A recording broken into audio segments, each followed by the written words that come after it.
So did Althera lay with Eanlinra in the form of the conception of flesh. And from that union was brought forth the Vaenor. Inspired by the beauty of the twin goddesses, did the children of Vaenor erect a beautiful and slender tower. It was of grey stone, its spires alight with beautifully blue-hued flame. Dreamer, it represents the beauty of faith, strength, and belief, and the importance of dreams. Your eyes open. A dazzling flash of incandescence. A myriad of magnificent hues arc down from the sky above, cascading onto the glassy black surface of the torn landscape about you. The ground reflects these flirtations of color in a kaleidoscope of chaotic notions and forms. Everything shifts, moves. Motions which speak of an intimate need for indescribable expression.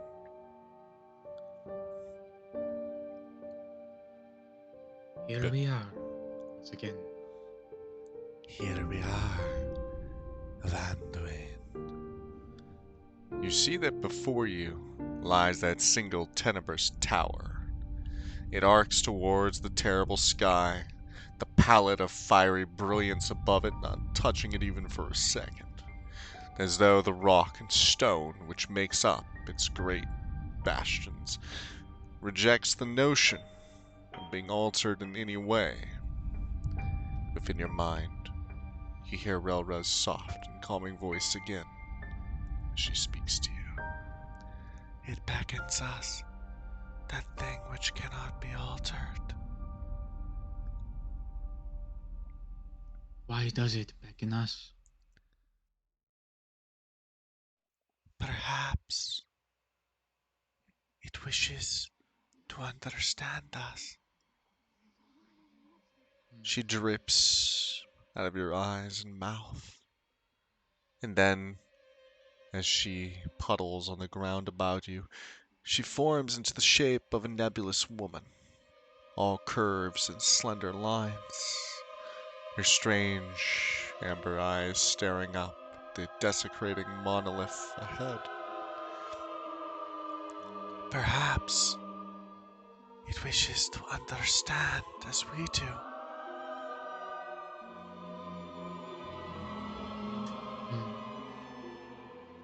Let us go.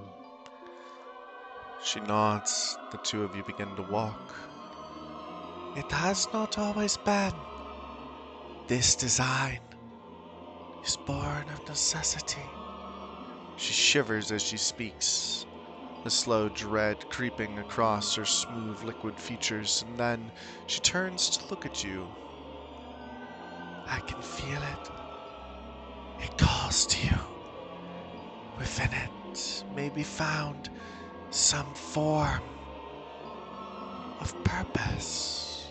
And you do feel that call, ushering you forward towards that strange monolith which stands against the landscape, so horrible and different in its designs as to be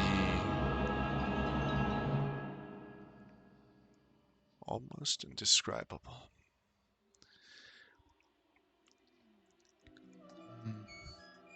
Come, I'll You, reach out and take Ray's hand. you take her hand. As you do so, you come before the great stair which leads to the pinnacle of the monolith itself, twisting about it. But first, that stair comes before the maw, that strange rent opening, which, almost like a mouth, closes, opens, contracts, like a muscle. Each stair is as tall as you. You find yourself having to reach up, pull yourself up and onto the flawless slabs of glassy stone.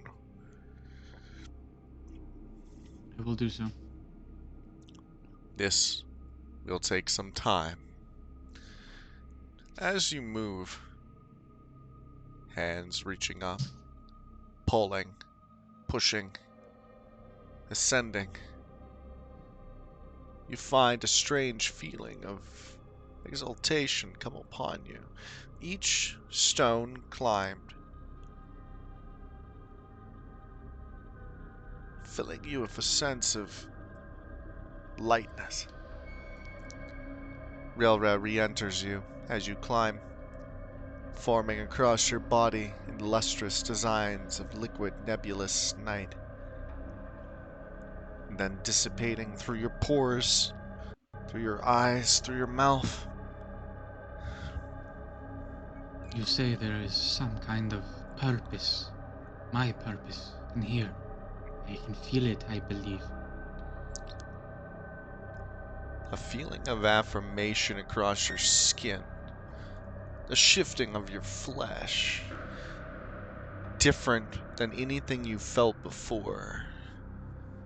It's under your flesh itself, under your skin itself, not just in you, but under you. A warming caress of strange delights.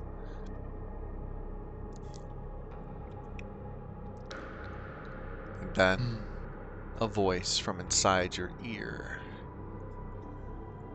Yes. A purpose. I feel it too.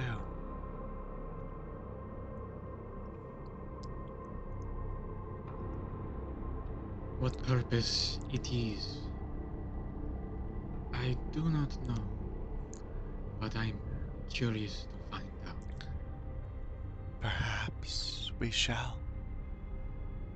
But not all things can be known, and some things lie deeper than even intelligence itself. This is primal, older, but not of this place, perhaps not even of this time. Something from beyond. Well, if it is the reason for my being here, then I will serve whatever purpose that it may be, even if I cannot comprehend such. It is not your purpose for being here. That holds a deeper mystery than even this spire. You are awake. Right now and here. Truly awake. You feel the aching of your muscles lighten as at last you near the peak of the summit. Around that strange monolith, a myriad of lustrous, dazzling beams cascade upon it like a mist. Somehow, this light makes the landscape seem less bright, less brilliant, as though the light itself is antithetical to the position of this panoramic view you now take in. Easily, you pull yourself up onto the next step, Rilra's carapace moving across your skin as it seeps out of your pores. It moves in rhythm with your own effort, the two of you as one coming to the ascent. Strangely intimate is that climb. The connection between you and her, now met. The outer shell of darkness wrapping about you is both comforting and somehow strangely empowering. As though in merging with her form, you have become somehow more acutely aware of your own existence. Everything seems so much more vibrant, real. Shapes and lines that were once unrecognizable now, taking forms your mind can strangely almost miraculously comprehend. You say I am awake in this world, wherever we are, in this dream. But You are not in a dream, Vanduin. You are far beyond dreaming now.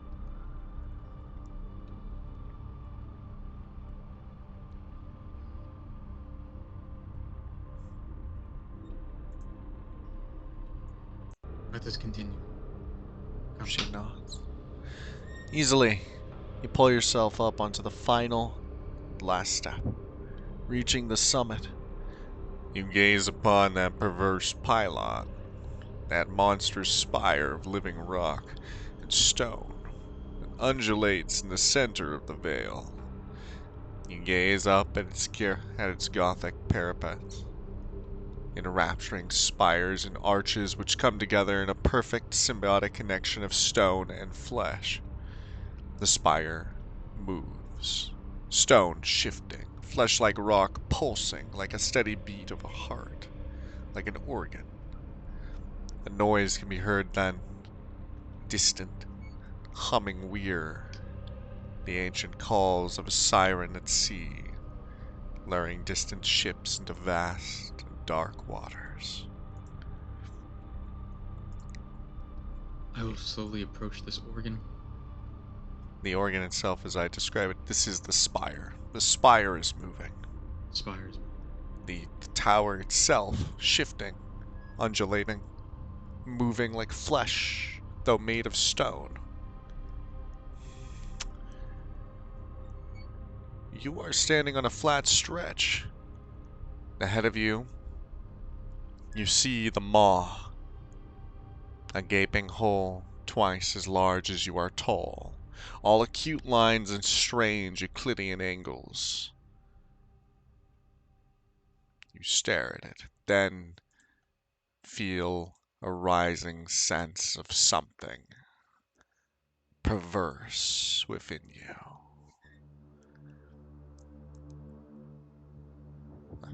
And then you smell it. A sort of scent wafting out of that maw, almost like breath. Sickly sweet, strangely seductive. Vilra speaks, her voice tense and strange with emotion. It desires us, Vanduin. It wishes to show us something beautiful.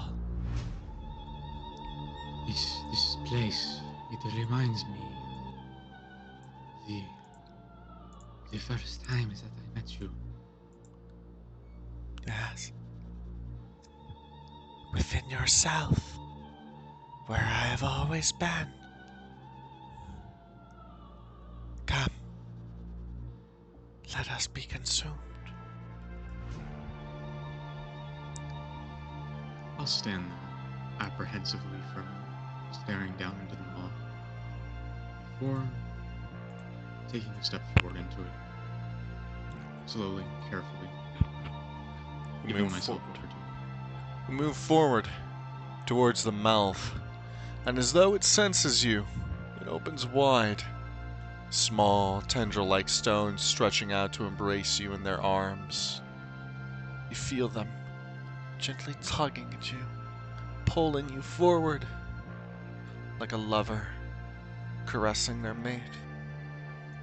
Slowly, the maw closes about you, pulling you into its beautiful darkness, and a sense of calm serenity passes over you as everything simply fades. And as you feel yourself at last coming awake.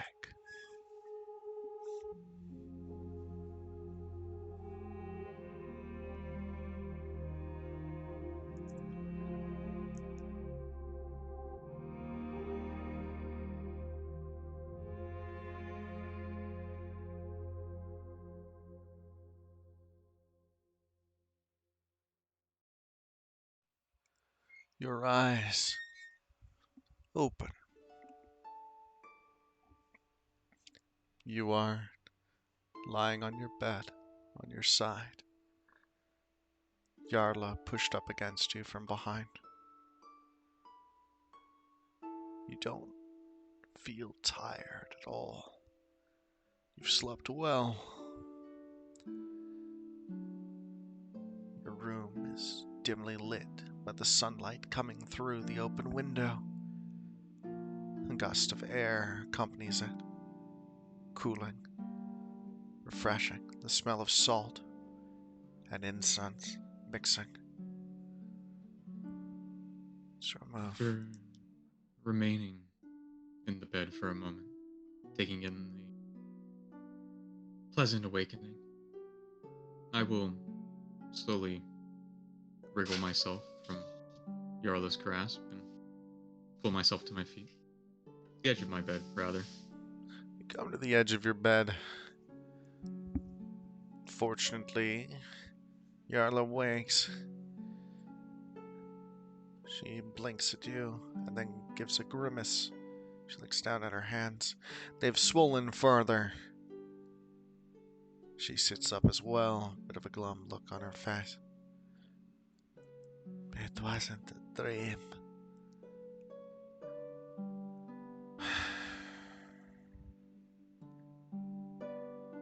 I'll slide over to her and take your hand in my own, place my other hand over top of it. She nods. Go ahead. It was not a dream, sadly. Then I guess outside these doors there will still be men of the Garovasinti. I know. She looks around. Do you think that we are free to wander? Or will we be consigned to the room all day? She grimaces at that, looking through the window.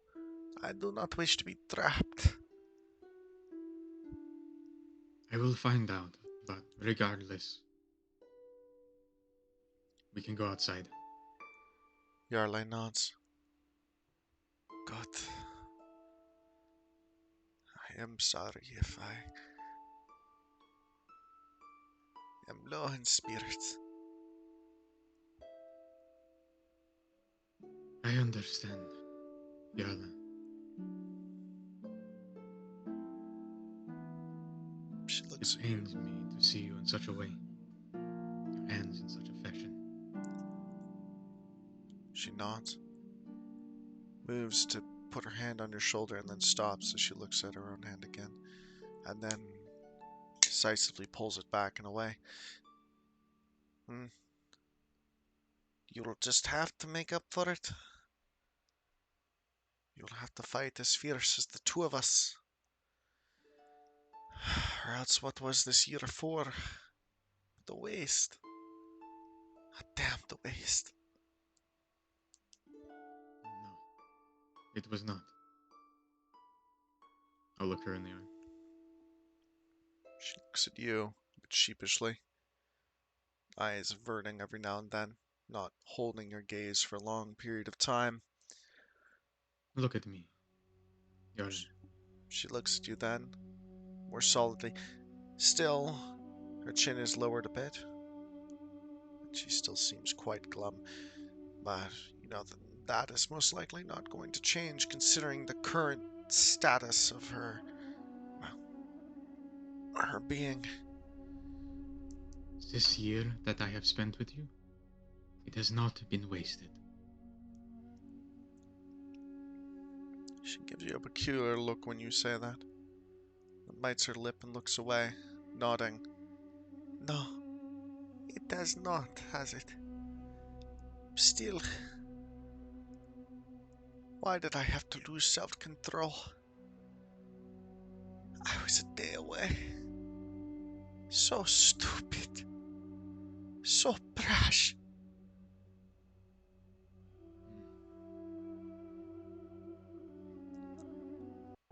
You will heal in learn from your mistakes. I know you will. That much. A sharp knock on the door. Then it's opened. Anvir Vicenti is there. Behind him, a servant comes holding a platter made of clay.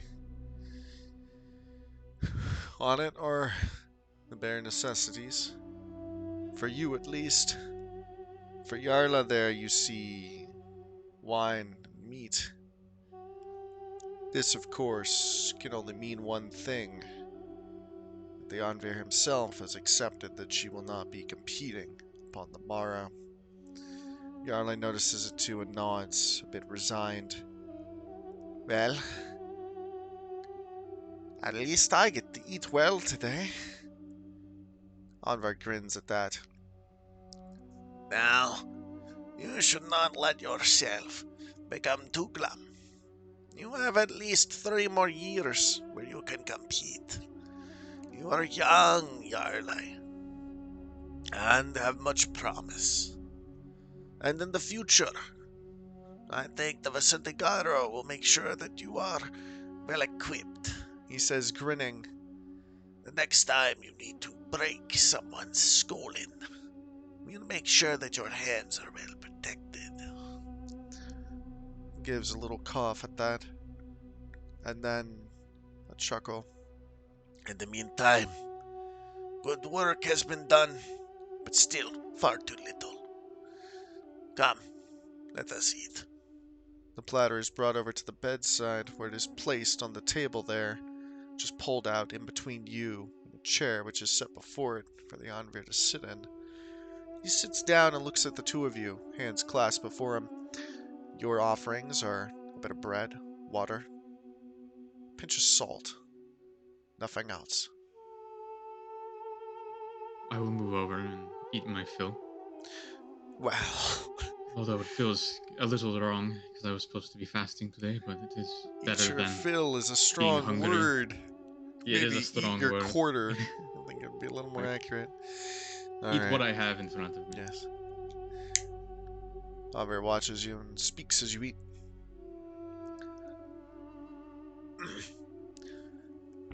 I and Lowton and our brother were busy all last night. We were My eyes perk up immediately, looking at him, we waiting were expectantly. questioning the man, the one that you, well, so aptly put under. He was not very receptive. We, unfortunately, do not have an employer. Though we did find out where he works. He is no assassin. Do not take this too much as an insult, but the man was a dock worker who had been paid off. He does not have an association with any of the major houses, not directly, though he is in the pavilion of Alantil, which means that he is close to the Sorante Havare. But that is not enough evidence to convict the Havare of some form of treachery. And even if we could, it would be nothing more than a fine. The Surantis hold much power, but still, we cannot mark them off as the direct benefactors of our dear friend who tried to take our lives.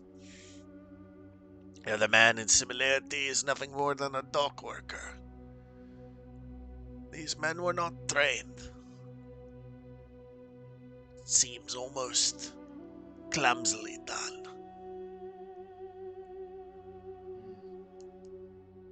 Would the Sarantis be so foolish as to send simple thugs after Vicente Satlari in training? That is a foolish prospect. He nods. Very foolish. Curios is no fool. No matter how much I disdain the man, he is clever. We have dealt with his schemes before. He does not do such short planning, nor does he hire individuals outside of his Havare. If the Sorontes tried to kill you, a Soronti would have done it. And they would not have fucked it up so magnificently. At that, Yarley bites her lip and then gives a small little hiss between her teeth. So what you're telling me, Onvir, is that the man I killed last night was nothing more than a dock worker. He wasn't even a trained assassin, or a brawler, or a Siflari of note. They sent such a simple man to do the job. I don't know if I should be insulted or repulsed. She stares down at her lap, a hollow look on her face. Just a dock worker. Did he have family? At that, the Onvir looks up at her and nods. Yes. A wife and 3 children. They were all paid well. Too well. As for some of that wealth, it will fall to you. There is a blood stake, which must be paid for the attempt on your life. The man's death alleviates 5% of that stake, meaning that you are to be paid 12% of his worth. Her face goes pale at that. She looks up and then looks between you and him. I am being given the money because he tried to take my life. Yes. That is what's happening. She blanches at that, a little shudder running through her body, shaking her head. I do not want this blood money. That seems so barbaric. Nonetheless. Oh. Now, you go ahead. It is the way things are done here. It's the law. She shudders at that again. The law upholds such a thing? The Onvir nods. Yes. It is one way to keep people honest. Knowing that much of your own wealth would be stripped if you are found in contempt, whether alive or dead. If you do not wish to receive the funds, then the Vicente Garo will do so. We shall take it out of your owings for your tutelage and for our patronage. And on that note, I have talked with the house, or the head, the Garchano of the Vicente Garo. He has authenticated, well, how to put this? He has put forward his condolences for your situation and wishes to keep you in his employ as a Velgane. Regardless of the condition of your hands, we are looking to push your training to the next year. With one condition, he says, grinning. She looks at him, wide-eyed, and nods. Anything, Onvir? No more street brawling. He grins. And if you do, make sure to have a pair of knuckles with you.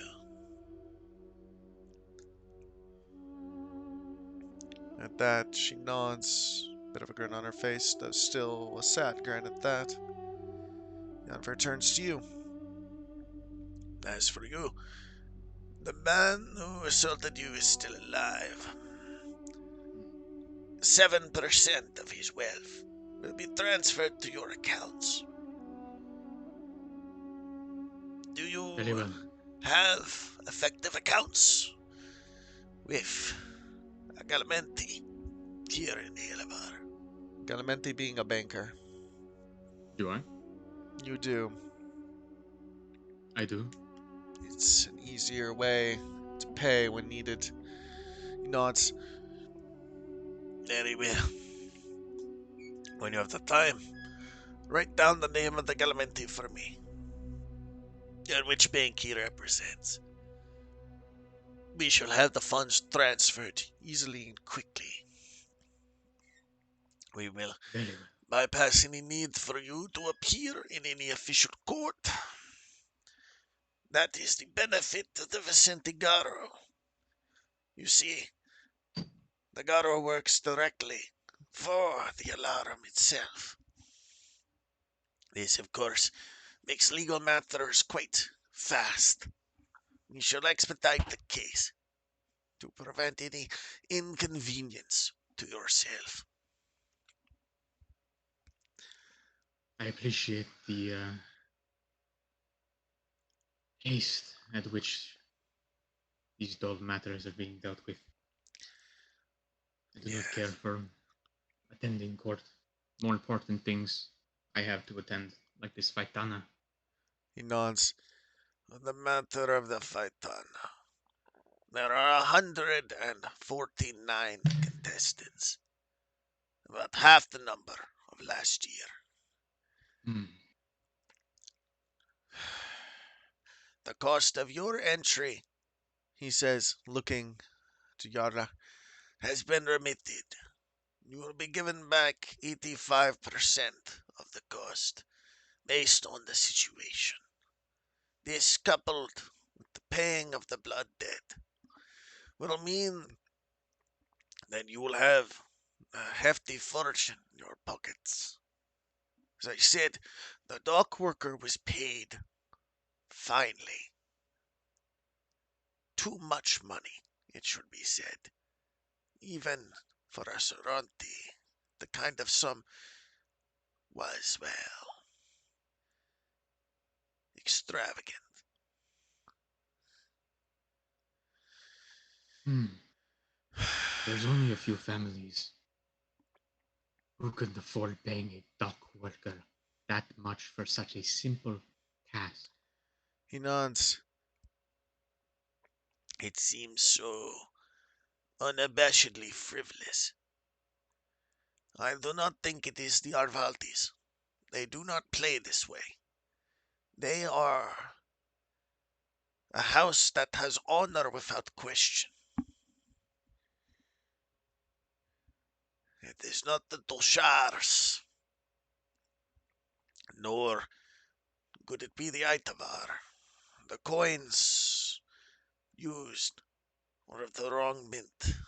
Then again, that, of course, is of no matter. A simple transfer of funds could alleviate that issue of the equation.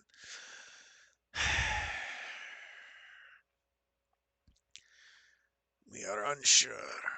It might have been the Loveals or the Manticaros, but once again, neither of them fit the profile.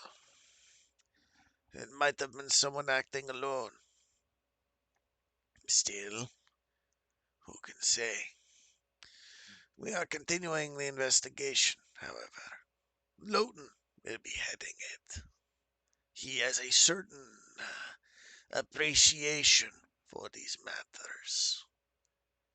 In fact, you could almost say that he will go at it with a childlike glee.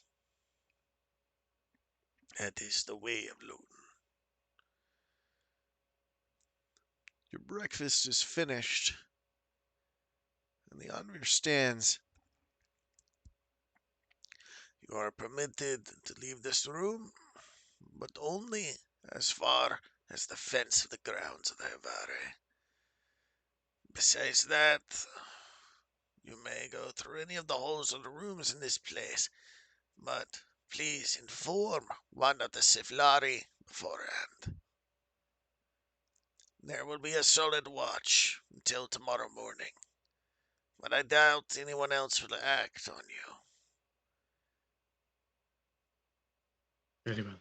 To do so would be too compromising. Also, note that you have the right, Vanduin, if you wish, to push the case further with your assailant. By the laws of Ealavar, if you wanted to, you could claim his life for his attempt on your own. The law permits it. Think about it. I'll nod to him apprehensively. I will. Very well. I have business to attend to in preparations for the Faitana. Tomorrow morning I will return, and with me will be the Vicentigaro, he says, grinning. You have not met much of the family. I will let you know that they know more about you than they or you know about them. Introductions will be made. You are to dress appropriately for the occasion. The ceremonial robes, which will be laid out for you tonight. I will have a servant prepare them. Red Gulari is the only color permitted in this instance. Any design or tasseling on it is allowed, but not in excess. I will be on my best behavior and ready for tomorrow. He grins. You best be. The man who is funding all of this will be there. My dear brother, Gomra. You may or may not have heard of him, He says, grinning. but I would wager you've heard a tale or two. In the meantime, I bid you a good day. Good day to you as well. Gives a slight bow after making the affectation of the sign of the 11. And then he steps from the room, closing the door behind him. You see a tall, tanned Seflari standing outside your door, before it is closed. His blade unsheathed, held gently between his hands as he waits there stoically. Once the door shut, Yarley turns to you. I do not know how to feel.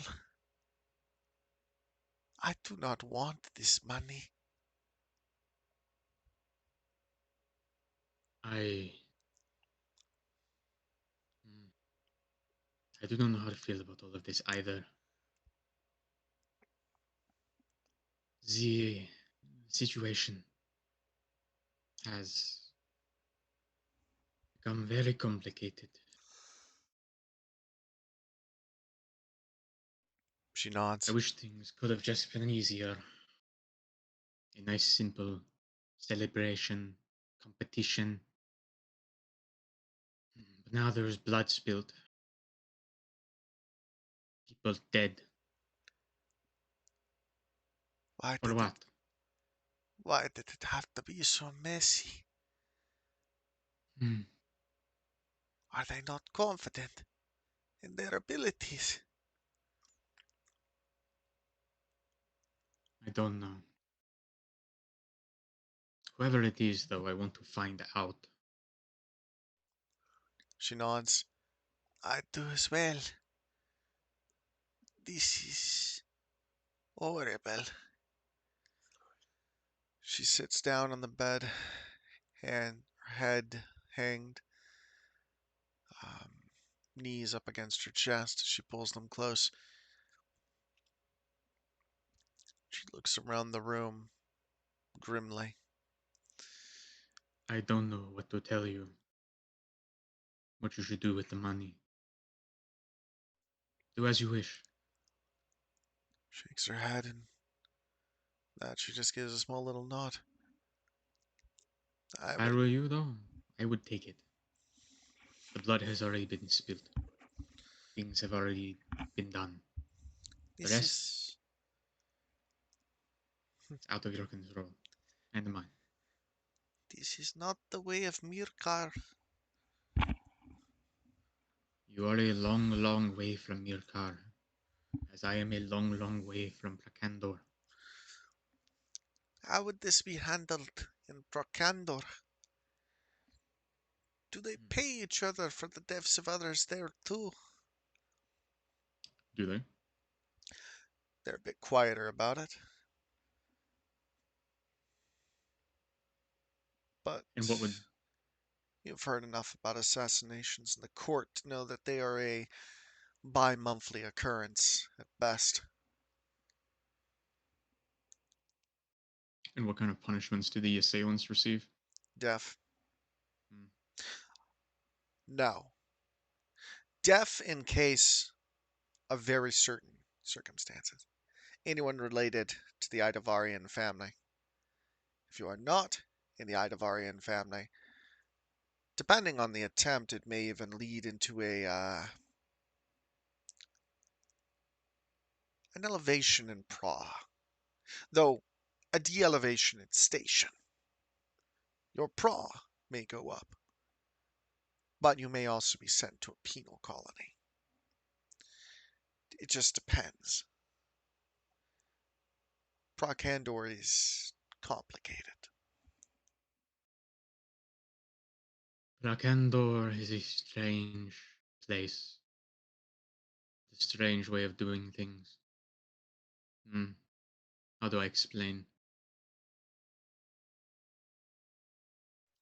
She shakes her The head. men... Yes? You don't have to explain. It's not important right now. Apologies. Do not apologize to me. You have done nothing wrong.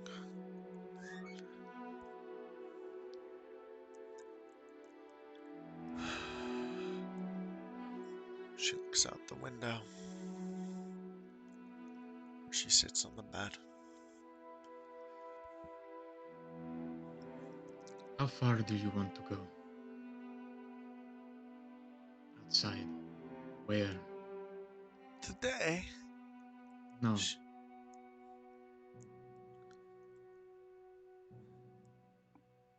in Where do general, you want to? Do you want to continue fighting in the fight tunnels? What plans do you have?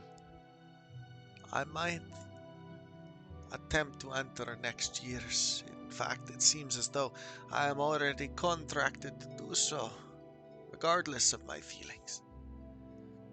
Otherwise, all this would feel wasted. But after that, perhaps I shall explore Otea, she says, grinning. Or maybe even South Mere. I hear there are vales there.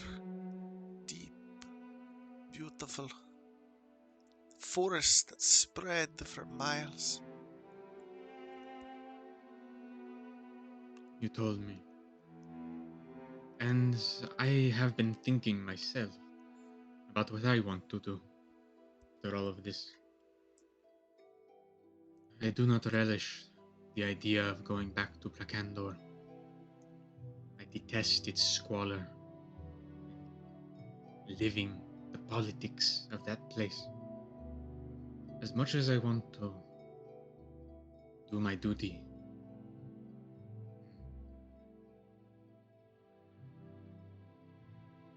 I don't know what I will do after this. She nods. Well, perhaps at at least on the way back to Brakandor, if that is where you go. If it is.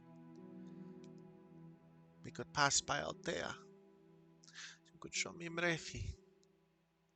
Or the Inlet Sea. It is a beautiful place. Mility. I spent my summers there, as I've told you before. If the prairies are half as beautiful as you, then it must be a stunning place indeed. Is it true what they say about Altean steeds? Oh, They do not eat the flesh of other animals. You feed them with hay. She grins at that. And of oats. And of grass. I'll blush a little bit from her previous comment and nod. Well, have you ever heard of the Geraldo? The Altean steeds. Or sorry, the great horses of Mirkar. No, I have not. She Tell me. grins. They are twice as tall as one of your strange western breeds. They have teeth as sharp as a wolf's, and they have been known to prey in packs upon even thief. She grins. They sound interesting. It is hard to tame a Geraldo. They are voracious, hard to break. She grins.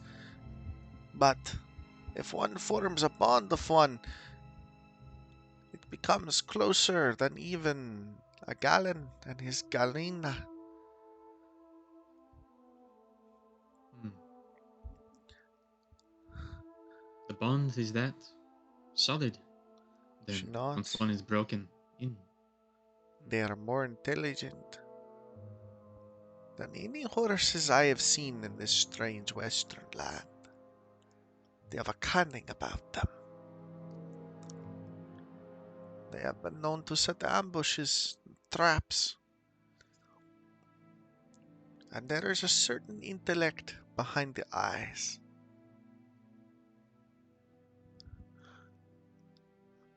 Maybe it would be nice to have one day. You could not buy one for all the money in Prakandor.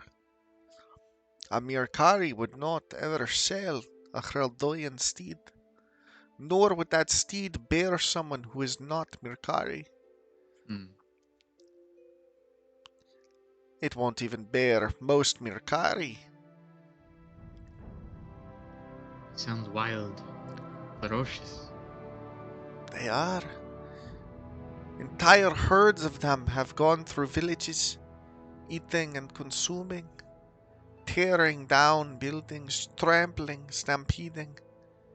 I've never seen it myself, but I know that in Sefkar, that is the south of Mirkar, they are quite a problem. Mirkari go out to hunt them.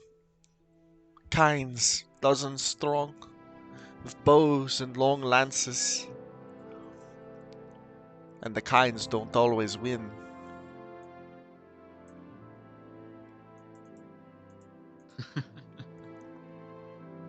Yukari sounds like such a different land, wild, untamed. It is beautiful there. Less beautiful than it once was. She shrugs at that. The unfortunate nature of war. And what a war it was. What do you know of it? I know that once the kinds of Mirkar came under the command of one man, Kordos the Felai. He claimed himself to be Kinnervir. That is a title in our people's language, which means the Kinner of all. It is the Kinnervir's duty to lead the Mirkari people, though it is rare that one unites the tribes of Mirkar. Kordas was one such man. He wished to leave Mirkar, to allow the Miri to live in other lands, to settle. But most of all, he wished to bring Orenarth to the west. I do not follow the traditions or beliefs of Orenarth, but I know them from my mother. The Mirkari believe that all things are made of the flesh and spirit of great beings, which they call the Selte and the Hesti. They believe that Orenarth is a state of conflict, which is ever going, an infinite cycle of death and life, and that conflict strengthens it. Growth through adversity. An infinite state of conflict which slowly shall, what is a word? Shall enrich the cultures it touches.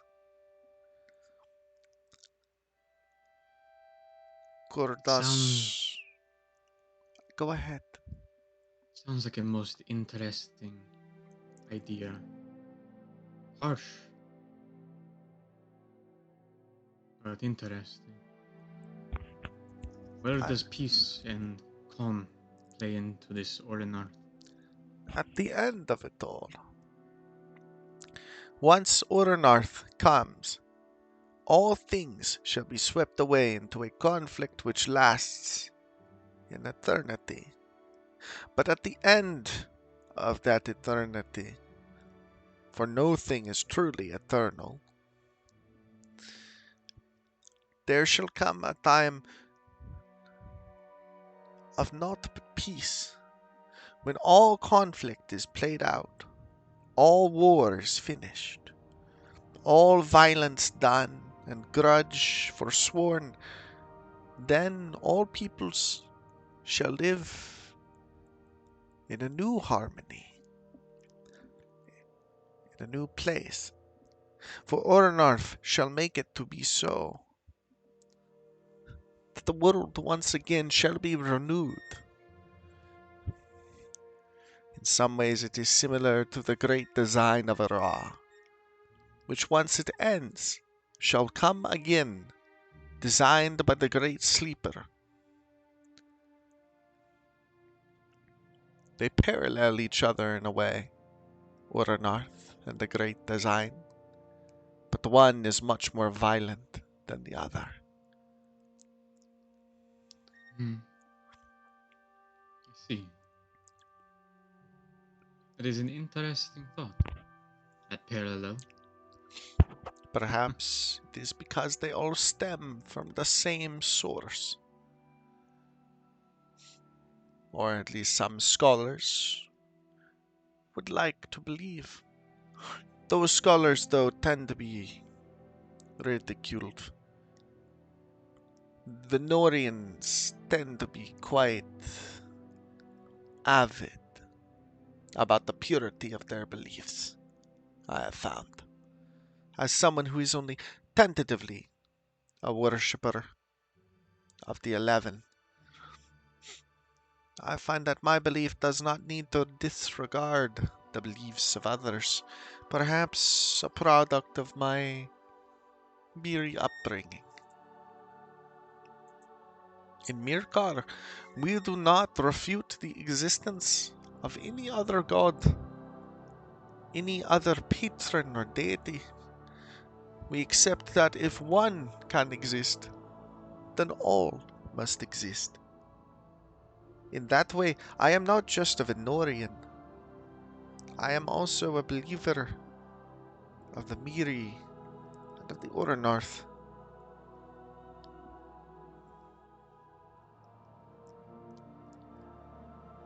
Hmm. Perhaps I am also Irish then. She grins. And whatever strange gods the Parium worship in their island palaces. The Perium are a strange folk. They spend much of their time gambling. A pastime to their gods, it is said. Seems like a more entertaining mode of worship than most others partake in. She nods at that, smiling. When you smile, it makes the world seem brighter. She reaches over, Yes. places a hand on your thigh, gently. Will you do something for me? I'll lean towards her, big smile coming across my face. I'll Make nod. sure, no matter what happens tomorrow, you do not leave that ring feeling as though you left anything behind. Give it all, for both our sakes, so that at least a part of the trials and tribulations that led to this point will feel to have been worth it in the end.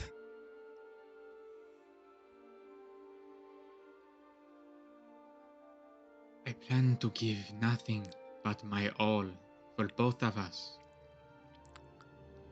I promise that. Nods, smiling. She leans forward a bit quickly, but not so quickly as to hit her head against yours hard. She rests her brow on yours, her nose almost booping against yours. You can smell her breath through her nose and mouth. Her eyes closed. Good. She opens her eyes and looks at you. I can see you. As clear as a dream. The Anna Antil placed upon your brow. She grins. I can see you as well. Oh? As pale and as beautiful as the summer sky. At that, she blushes and retracts a bit, seemingly not ready for some form of compliment.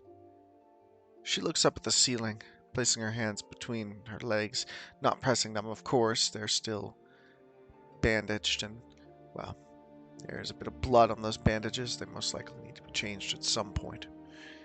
But that is relevant now. She clears her throat a bit stiffly, looking around the room. I think it is getting a bit hot Stuffy? in the room.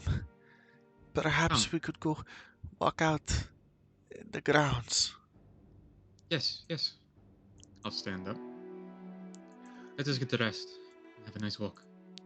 You stand, Fresh air will do you good. and then the two of you dress. Simple off-day robes. Loose, translucent, down past the knee. Still, it comes almost to the ankle. Put on your sandals, and you and her step out and into the gardens. As you do so, two Cephlari guards follow you at a decent distance back, watching, scanning, protecting. They are a little, if they get too uncomfortably, like, Close. droppy or close, I will do something, but otherwise I don't really mind. Okay.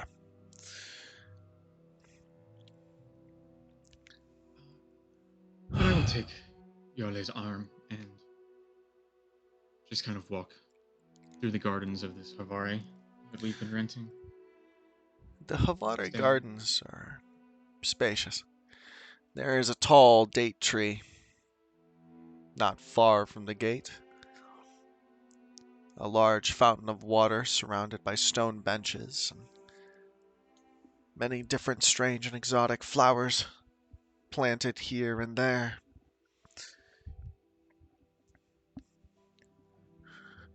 She does not seem, nor has ever seemed, to have much interest in such frivolous things as the plantings of flowers or the beauty of such exotic wood or flora.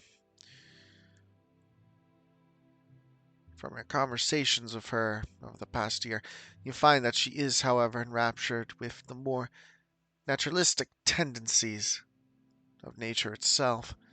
Forests and vales, prairies, sweeping rivers, the vastness of the sea catch her mind most often.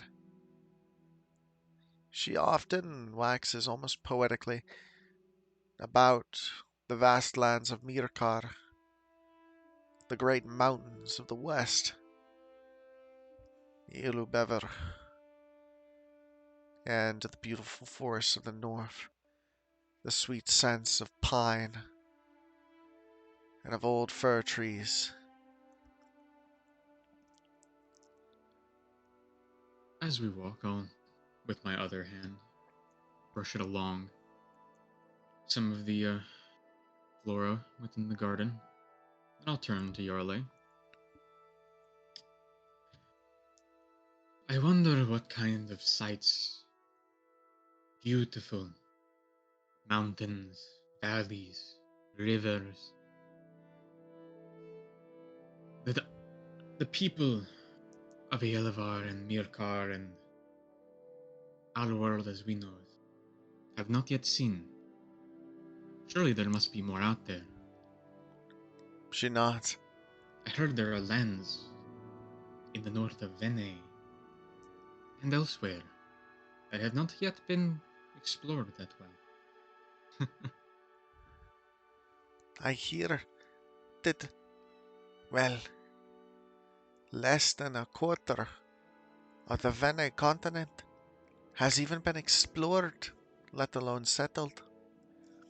I know there is a Tovrish colony in the northwest, along the shores of northwest Vene, near to Veos.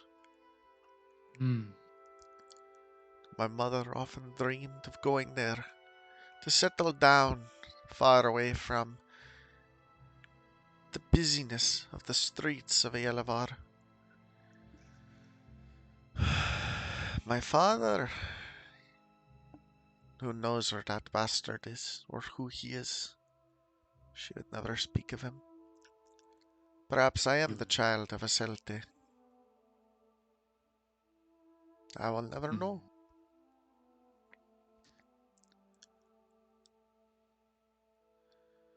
I too was without my father growing up. Oh? You have Yes, never spoken of him. I know very little about him. What do you know? He was a Valn posthumously. His face is carved in the Valnian Hall of Faces. You can become a Valn posthumously. If they deemed that the deeds you did in life leading up to your death were so honorable as to warrant it, yes, you can. Have you ever considered a Valn ship for yourself? Always. It's been She on my mind. nods. She nods. What a glorious thing to be a Valn. To be one who has honor without question. It would be the height of renown for a Miri. Though I doubt any Kinsman has ever been a Valn or Kinswoman. I wonder if there are any Miri Valn. She shrugs. I know of one, but it is more of a legendary figure than a real person. Oh, Yes. Varius Vorak. They say that he was a Valn for the Tauren during the war against Kurdos Felai's invasion of the West. He fought with great honor, but he was killed on the fields of Fealas, near to Valtiena. Both him and his wife were slain.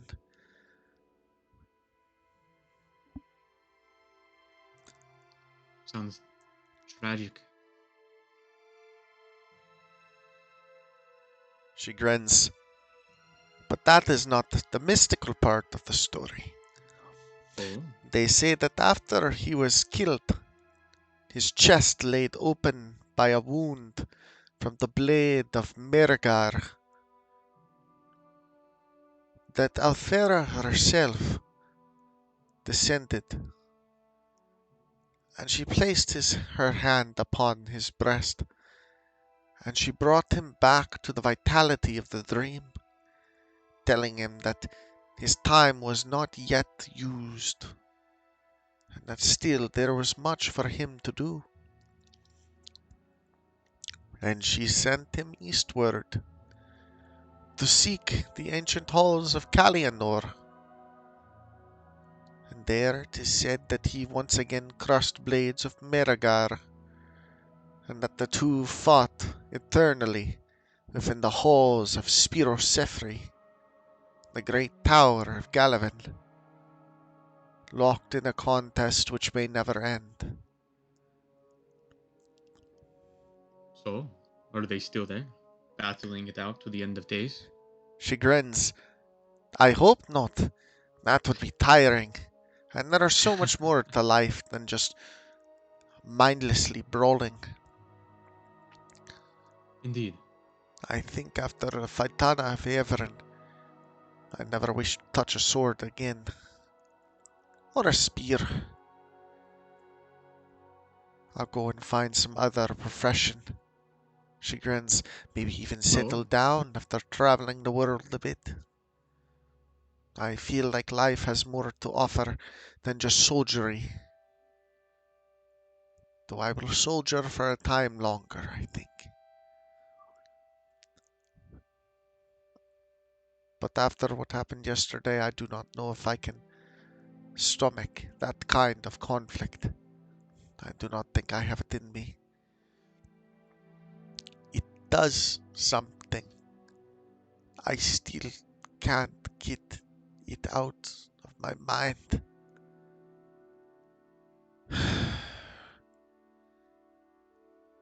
take a breath. Look, it is not for everyone, and the taking of a life should never be an easy thing. But sometimes it must be done. She nods. It didn't need to be done yesterday. I could have incapacitated him. He was still alive when I was raining down blows. I could have stopped at any point. He was unconscious. Why didn't you? I couldn't control it, she says, sitting down on a bench and staring at the fountain. I couldn't stop myself. The rage of it, the thought of it. And I didn't know if you had been hurt. And that angered me more. The thought of you coming to bodily harm more than just scrapes and bruises from the ring.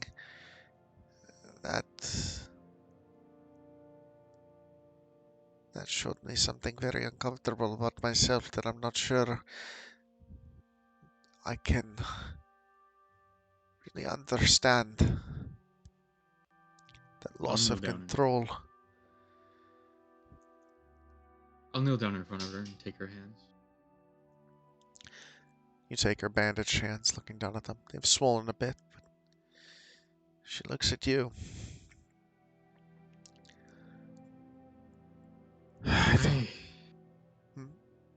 I would have taken a life as well if I did not see that you were okay.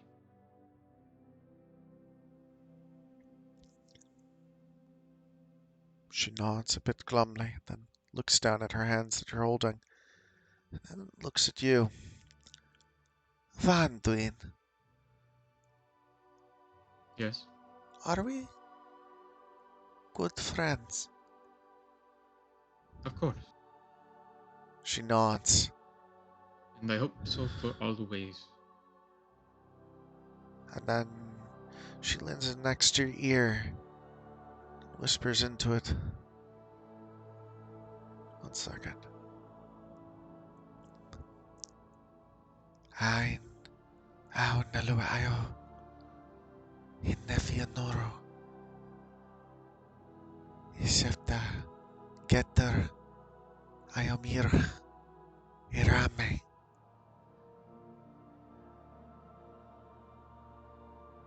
Beniana until,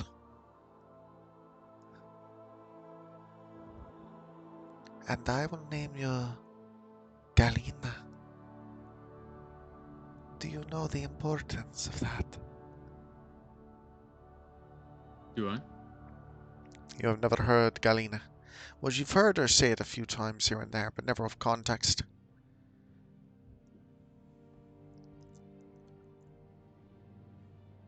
I'll open my eyes after listening to sweet nothings she's whispered into my ear and shake my head. You don't understand the old Mercari. No. She grins.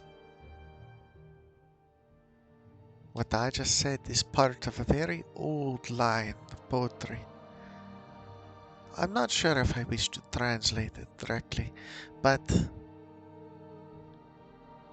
I will tell you its baser meaning.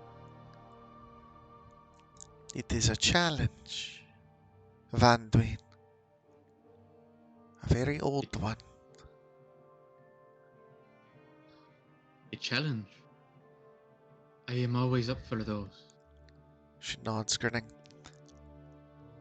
Tomorrow, when the Ana until, and I will declare you my Arame. Do you know what that means? Do I? No.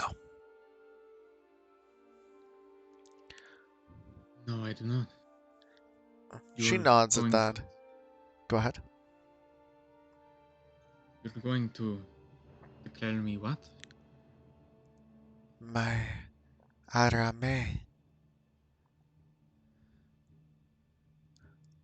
I'll You search her expression in her catch face.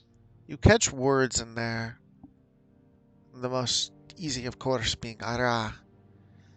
Ara typically means beloved or precious. You do not know Rame.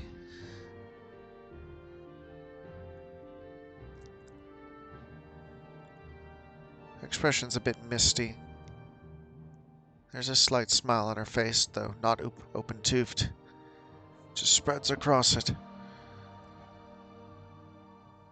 And her expression is one of care, with slight grimaces of discomfort and pain flashing across it from time to time again.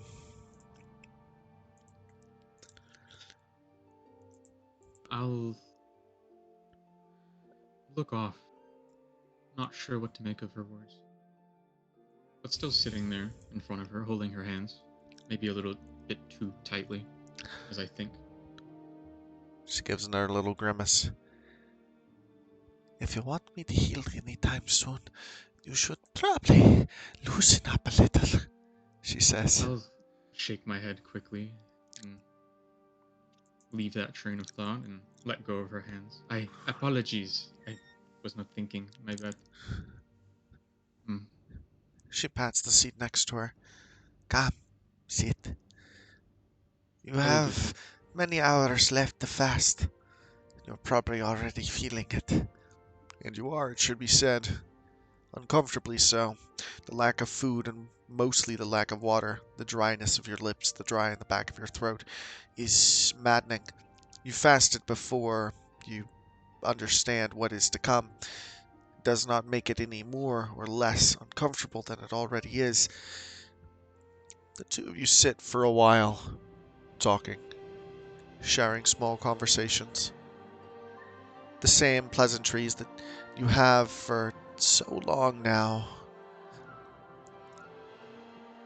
Eventually, day changes to the time of Arween, that time when Arane comes into the sky, the silvery orb lilting over the horizon.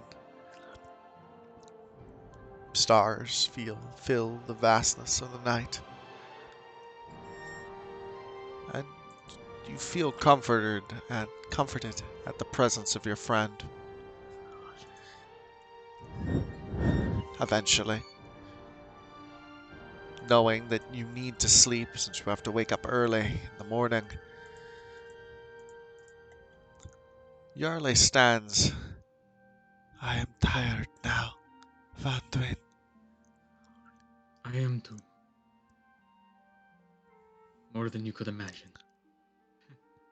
I am not permitted to sleep in the same chamber as you tonight. That is fine. It is simply the way of the Faitana. You must take this night alone, as is the custom of your people. I shall do the same. But I can give you no promises about tomorrow night. She grins at that. Come, take me back to my room. I am tired. As I lead her to the room, you still haven't told me what Erame means. She grins and looks at you. Well, I will tomorrow, I think. And then she turns to look down as well, when of course you win the Anantil. Though I should say, if you don't, I will still be just as much your friend as always. Fear no judgment from me, Sisa. I would never. She Regardless uses. the paths Go that we ahead. go, I hope we can always stay friends. You notice her use of the Mercari word, that old term of endearment. Sisa. She's used it before in regards to you. She's explained that it simply means that one who is close or well liked, most often referring to another woman. It is something akin to friendship, but most likely closer to a familial bond. You eventually arrive before her room. You help her open the door, and she steps inside and looks at you through the doorway. Good night, Vanduin. Sleep well, Sisa. Pray Calagaldiran, she says then in the old Mercari.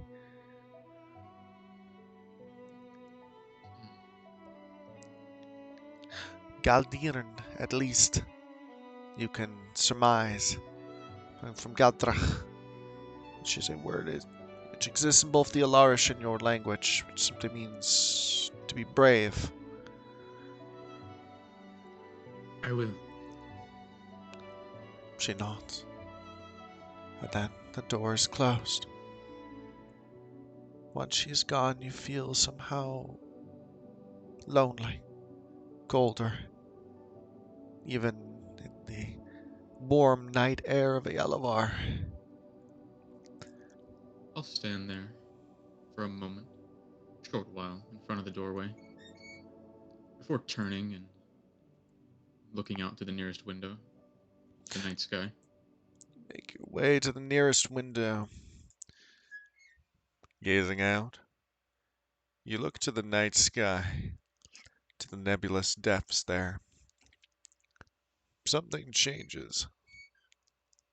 A small, imperceptible shift on the air. And then the wall next to you almost seems to melt as it spirals and shifts.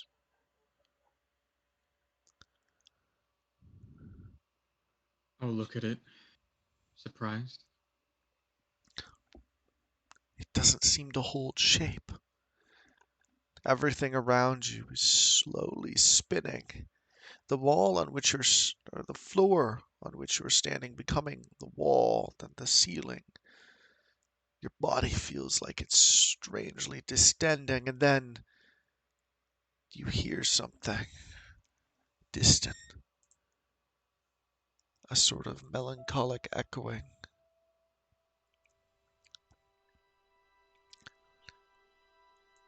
Everything is distending, shapes and forms taking odd angles. To I will move. lower myself to the floor and sit, look around. You What see is going on? from inside you, Rilra speaks. Something. You're coming awake. Coming awake. A convergence. Here? Now? Yes. The coalescence of form. And then a noise. Slow, harmonic, like metal gently moving across glass, but in a sort of rippling way as though underwater. The wall shifts, breaking, becoming black and nebulous, and you watch as it forms, dripping nebulous ichor caressing around your shoulders. And then a voice. Vanduin. Nebulous ichor rises from the ground, forming into the shape of a woman so similar to yourself, staring down at you as its form drips. And then it fades away, dripping into the ground under your feet.